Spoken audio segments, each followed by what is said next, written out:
O dağların bir gözəllik, meşələrin yaraşıqdır.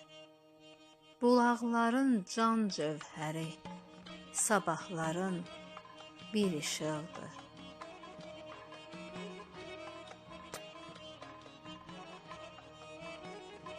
İgidlərin şir ürəkli, aşıqların gözəl səsli, bərəkətli duz çörəkli, havası xoş Gədəbəydə.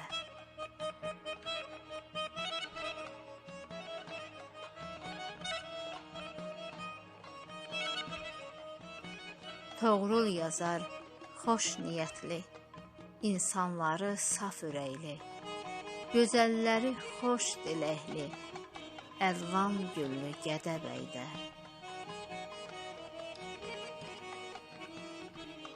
Şiirin müəllifi Aşıq Toğrul Gədəbəyli, səsləndirdi Afət Abbasova.